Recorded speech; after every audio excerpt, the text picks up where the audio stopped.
que tiene que ser de más de 20 días en adelante, tiene...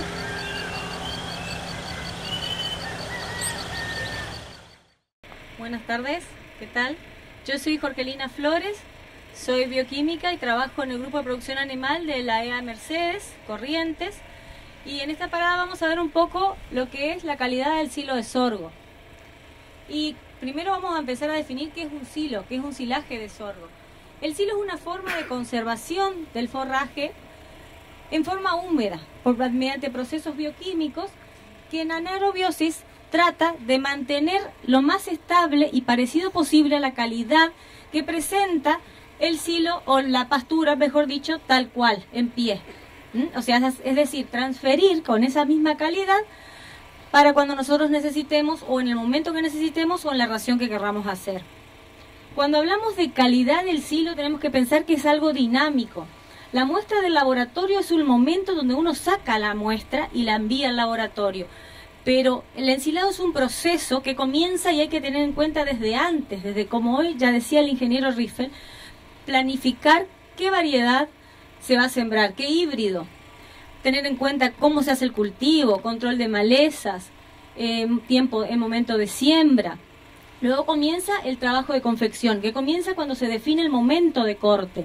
El momento de corte y la altura de corte son las que me definen el porcentaje de materia seca del silo.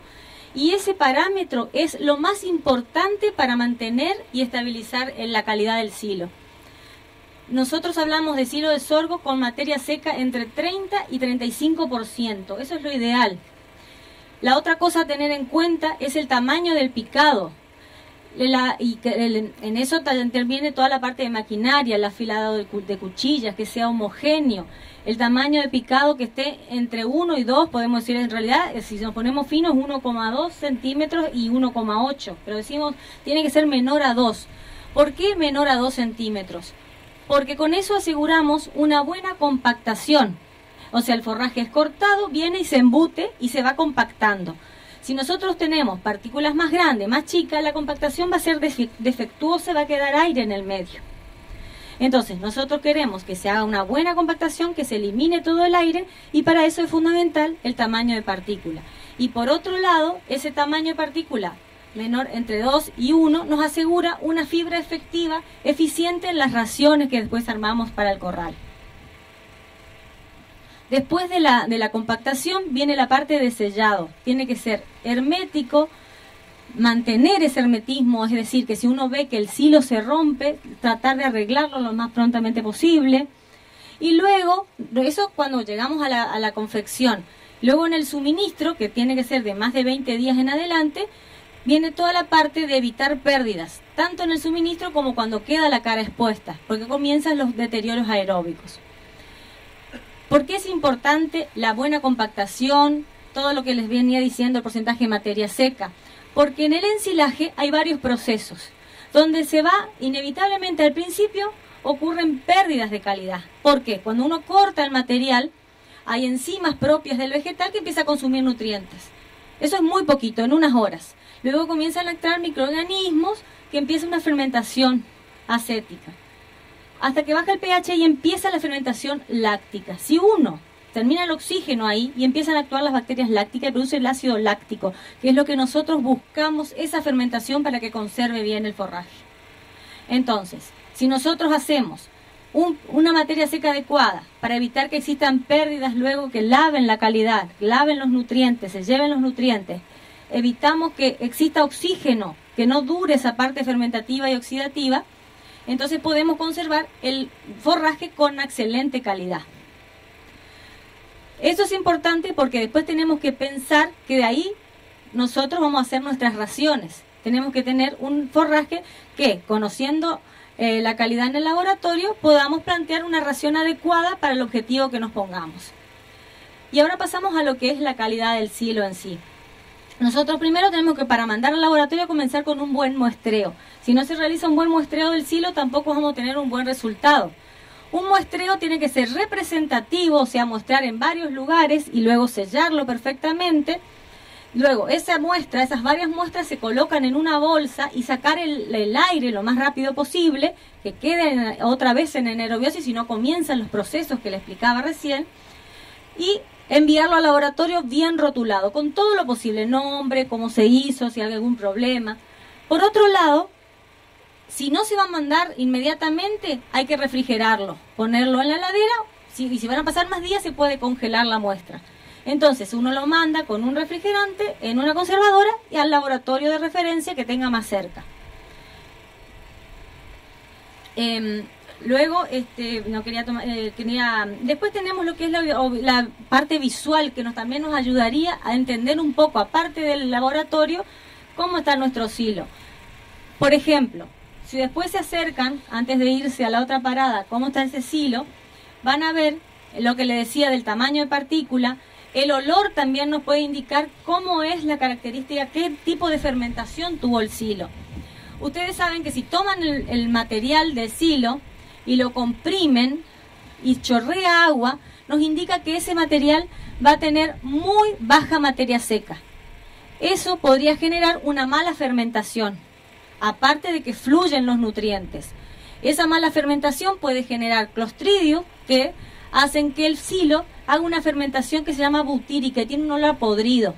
Ese olor rancio a podrido a veces puede generar rechazo en el animal. Por eso, repito, es fundamental el porcentaje de materia seca con que ensilemos. Después podemos tener un olor avinagrado, que uno dice, bueno, ese es un buen silo, pero no es tan así. En realidad, esa es una fermentación acética. El acético tiene que estar, pero en muy pequeña proporción, porque la fermentación que se produce cuando se genera acético consume nutrientes y me está bajando la calidad. Lo ideal es que uno comprima el silo, casi no salga agua, nada de agua, lo abre, lo saca de la mano y la mano casi no tiene olor, porque el ácido láctico no tiene olor. O sea, el buen silo, uno no tiene que dejar olor fuerte en la mano. Un poquito a vinagre, nada más. Así uno organolépticamente puede comprobar la calidad antes de mandar al laboratorio. Y luego, cuando llega al laboratorio, tenemos, yo lo llamo como dos fases. Una fase que me indica la calidad fermentativa, cómo están ocurriendo los procesos en el silo.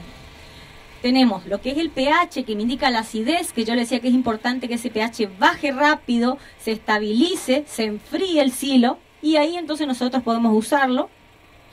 Ese pH tiene que ser, cuando ustedes miran el análisis de laboratorio, tiene que estar menor a 4, 4,5. Eso me indica que que está bien fermentado, siempre que la muestra fue bien tomada, ¿no es cierto? Después, otra cosa que me va a indicar el laboratorio es el porcentaje de nitrógeno amoniacal, se llama. Es el nitrógeno que se libera cuando se rompen las proteínas que tiene el silo. Ese también tiene que estar menos a 10 al 15%. ¿Por qué? Porque ese nitrógeno liberado también genera feo olor y puede generar rechazo en el animal, que es lo que yo estoy queriendo. O sea, mi producto final es el animal que coma el silo. Si el animal no lo come, no voy a tener las ganancias de peso que necesito. Y otra cosa que a veces puede indicar el laboratorio con respecto a esa parte de fermentación es un nitrógeno que está unido a la lignina, que se llama NIDA, N-I-D-A. Ese nitrógeno que va a salir en la proteína bruta total, es un nitrógeno que no es aprovechado por el animal. Entonces no me va a servir. Por eso también es importante ese dato. También tiene que ser menor al 10, al 15%. Y después todo lo que es calidad nutricional que yo voy a tener en cuenta para armar mi ración, que es, ustedes saben, proteína bruta, fibra, tanto detergente neutro como detergente ácido. La fibra detergente neutro es lo que indica es la composición de fibra de la pared celular, digamos, de la pared del vegetal, y está asociada a veces al consumo. Muchas veces ustedes habrán escuchado una formulita que tiene FDN en la misma para saber qué consumo. Pero acá en este caso en el silo el consumo está más asociado al picado, al tamaño de picado. Más picado, mayor consumo, mayor tasa de pasaje. Y la FDA es un parámetro que indirectamente me indica si es digestible o no. Un compuesto, digamos, más digestible, quiere decir que es más aprovechado por el animal. Pero como vuelvo a repetir, esto es un momento, cuando yo saco la muestra, cómo está el silo. Está bien, Yo lo saco, veo cómo está, armo mi ración. Pero esto, la calidad del silo se deteriora rápidamente. Entonces es un proceso dinámico que comienza, como dije, en el cultivo, sigue con la confección y luego la otro punto importante es la administración. No tiene que quedar mucho tiempo expuesto porque empieza a haber oxígeno y empiezan los procesos a degradarse. Entonces no hay que sacar el silo para darlo al día siguiente. Hay que tratar de calcular de todos los días ir sacando entre 30 a 40 centímetros de pared, lo más pareja posible, para suministrarlo. Entonces siempre se está dando calidad. Y por otro lado, la ración, digamos, nosotros podemos tener un silo de calidad, pero si está mal balanceada la ración, también nos va a ser ineficiente nuestro corral. Entonces, como primera medida tenemos que saber que los silos de planta entera, tanto de sorgo como de maíz, son deficientes en proteína. Así que la primera corrección que yo tengo que hacer y balancear es proteína. Luego recién comienzo a agregar granos o algún componente o minerales que nosotros sabemos que necesitamos para lograr esas ganancias de peso. Entonces, empezamos por cultivo, seguimos con confección, suministro con las raciones y por último pérdidas. Las pérdidas cuando no se da bien, aparte de calidad, las pérdidas de que se sobresale la batea, de que queda en el mixer, etcétera. Todo eso hace a que nosotros lo que buscamos es ser eficientes y rentables en nuestro producto final, que es la leche o la carne o lo que estemos buscando con la ración. Bueno, esa es la idea que quería que quede, que es algo dinámico, no solo depende ayudarlos a ver qué me dice el laboratorio, pero ese laboratorio es un momento. El silo tiene muchas partes y que todas son importantes para poder lograr el objetivo final, que es nuestro producto. No sé si quieren hacer alguna pregunta, acercarse al silo. Este silo, me pasaron los resultados del laboratorio, están en los valores promedio de los silos de sorgo. Tiene de proteína 7,7. Hoy que mostraba el ingeniero Riffel cómo era la proteína para una recría. ¿Se acuerdan? El 13, 14%. O sea que evidentemente para la recría nosotros tenemos que armar una ración que mínimamente, lo más básico, tenga un núcleo proteico o algún suplemento o subproducto proteico, algún pellet, por ejemplo. Y de ahí comenzamos a ver qué más agregamos para las otras ganancias que querramos. Después tiene 33% de materia seca. Yo les había dicho que lo correcto está entre 30 y 35, o sea que está bien en materia seca. ¿Qué más podemos? Tiene pH 3,88, 3,9. Tiene un porcentaje de ácido láctico del 99% con respecto a todos los ácidos formados. O sea que está bien, tuvo un proceso de fermentación óptimo. Así que si quieren, por ahí, el tamaño picado me parece que está bien. No sé qué opinan ustedes. Lamentablemente, yo eso desconozco cuándo se confeccionó. Pero estaba viniendo el dueño del campo que puede contestarlo, si no creo que está Martín, el asesor, en la otra parada. Pregunta. Sí. Acá. El tema del grano que queda entero.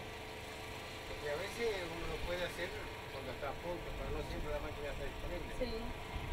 Cuando lo hago muy verde, tengo un problema de agua, como ustedes dicen. Y si lo dejo pasar un poquito, me queda el grano entero.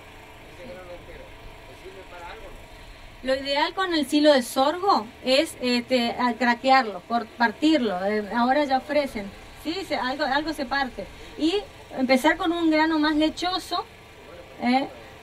Bueno, pero ahí también, por eso le decía que la altura de corte también rige con eso. La humedad en la planta se acumula abajo. Si yo levanto un poquito la altura de corte, tengo más materia seca. Mayor calidad también, porque tiene más panoja. Pero bueno, lo que hay que pedir es el uso del craquearlo. Consultaban por la fecha de confección. ¿Cuál era la pregunta?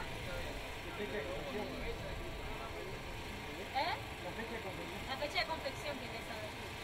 Sí, buenas tardes. Este picado se realizó en el mes de febrero, segunda quincena de febrero.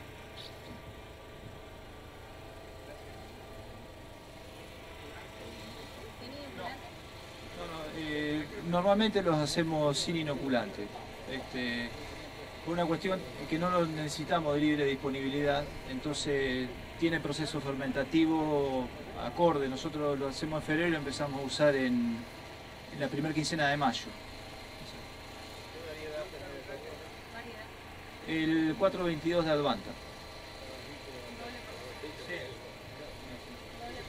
Sí, sí, son sorgo, por lo menos a nosotros son muy estables. Sí, muy estables, sí, sí. De muy buen rinde, muy buena relación hoja, grano. Sí. Sacó otra banca de medio pálido, un poquito más pequeño,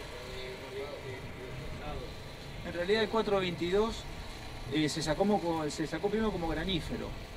Y después, como andaba tan bien como silo, le pusieron con silero doble propósito. Lo ideal es que no esté más de 24 horas, o sea que eso ya ahora sea sacado por la pala para que lo observen, lo den, digamos. Porque lo que pasa es que la pared expuesta hay que tratar de que, de eso que le decía, de que se coma un 30-40 centímetros, porque si está bien compactado, que era lo que yo insistía con el tamaño corte y la compactación, tampoco va a penetrar el oxígeno como para deteriorar más que la capa externa. No sé la justificación de acá del campo. Nosotros por ahí, nosotros en nuestra zona, que somos más de Mercedes, el sorgo como que es más rústico, entonces por los periodos de sequía teníamos como más asegurado la cosecha, digamos, con el sorgo más que el maíz. Ahora bien, hay variedades nuevas de maíz que a lo mejor se adaptan más